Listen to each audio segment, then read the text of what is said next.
تو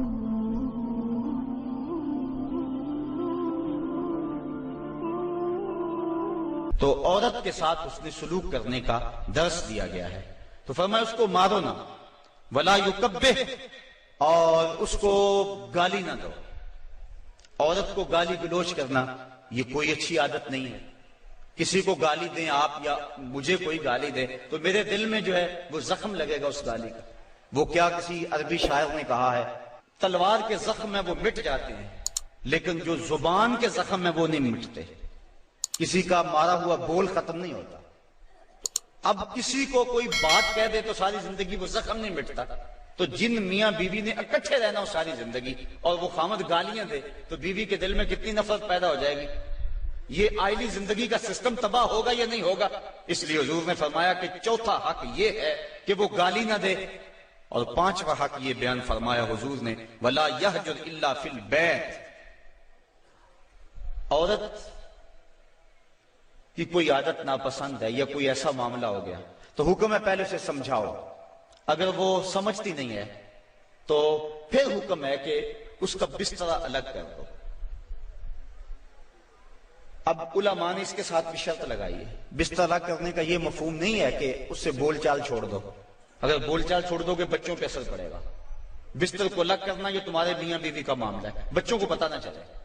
بچوں کی تربیت خراب ہو جائے گی اگر تم اس سے جو ہے وہ ایسا الجھاؤ پیدا کر لو گے. اور پھر کہا کہ فی البیت، اس کو الگ گھر میں کرو، اس کو میکے نہ بھیجو. اگر میکے بھیجو گے تو اس کے والدین کو تکلیف ہوگی تو تمہارے دو خاندانوں کے اندر فساد بپا ہوگا. کیسی حکمت بھرے جملے ہیں. فرمایا ایک تو اس کو جدا کرو، دوسرا گھر کے اندر کرو، کسی تیسرے کو کانوں کان خبر نہ ہو. اور عورت جو ہے وہ تمہاری جدائی برداشت نہیں کر سکے گی کیونکہ عورت کی فطرت اور ضرورت ہے مرد. وہ مرد کو دیکھ کر تسکین پاتی ہے، اور مرد کا چہرہ اجڑ جائے تو گھر اس کو کھانے کو آتا ہے. گھر میں اسے سکون ہی ملے گا، ہر طرح کی دولت و آسودگی ہو، لیکن خامد کا چہرہ سیدھا نہ ہو تو عورت کو سکون ہی نہیں ملے گا. اس لیے فرمایا کہ تم اس سے ناراض ہو جاؤ، بگڑ جاؤ، لیکن گھر کے اندر. بستر سے الگ ہو جا، الگ سونا شروع کر دو، لیکن گھر کے اندر، تاکہ بچوں کے حالات پر بھی فرق نہ آئے اور تمہارے خاندانوں کے اندر بھی تفریق نہ پڑے. تو کہا یہ حق ہیں عورت کے مرد کے ذمے. اب ذرا ان پہ بار بار غور کریں. فرمایا جو خود کھاتے ہو انہیں کھلاؤ، جو خود پہنتے ہو انہیں پہناؤ، اور چہرے پر نہ مارو. اور فرمایا ان کے بستر الگ کر دو اور ان کو گالی نہ دو. یہ حضور علیہ السلام نے عورت کے حق بیان فرمائے.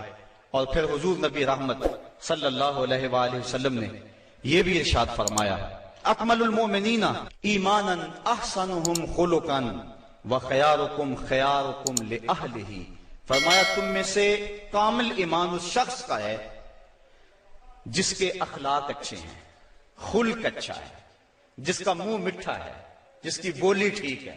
وہ کیا کسی نے کہا تھا، لہجے میں اگر رس ہو تو دو بول بہت ہیں. انسان کو رہتی ہے محبت کی زبان یاد، انسان کو محبت کی بولی یاد رہتی ہے. تو کہا کہ جس کا خلق اچھا، اور دوسرا فرمایا جو اپنے اہل خانہ کے ساتھ ٹھیک ہے. سارے زمانے سے ٹھیک ہے، گھر والوں سے ٹھیک نہیں ہے تو پھر کیسے زندگی میں سکون آئے گا، طمانینت آئے گا، کیسے چین آئے گا. تو تم میں سے بہتر وہ ہے جو اپنے گھر والوں کے ساتھ بہتر ہے. اور ابھی روایت میں نے آپ کے سامنے رکھی جس میں حضور نے فرمایا کہ میں تم میں سے سب سے زیادہ اپنے گھر والوں کے ساتھ حسن سلوک کرنے والا ہوں اور اچھائی کرنے والا ہوں. تو یہ حکم دیا گیا.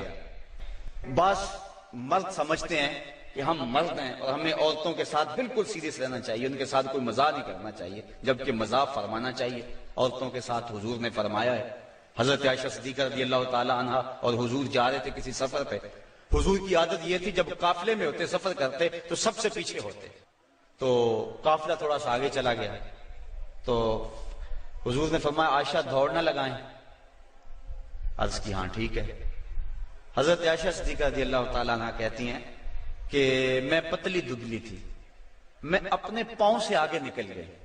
یہ لفظ کہ حضرت عائشہ صدیقہ نے یہ نہیں کہا میں حضور سے آگے نکلی، بلکہ ادب کا یہ عالم ہے. کہا میں اپنے پاؤں سے آگے نکل گئی.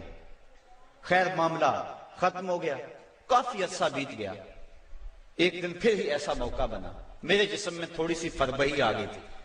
تو حضور نے فرمایا عائشہ دوڑ نہ لگائیں. میں نے کہا لگاتے ہیں. تو جب دوڑ لگائی تو میں پیچھے رہ گئی، حضور آگے چلے گئے. تو حضور نے پیچھے پلٹ کے دیکھا اور مسکرا کے فرمایا یہ اس دن والا بدلہ ہو گیا۔ تو اب مزہ فرمایا حضور علیہ السلام نے۔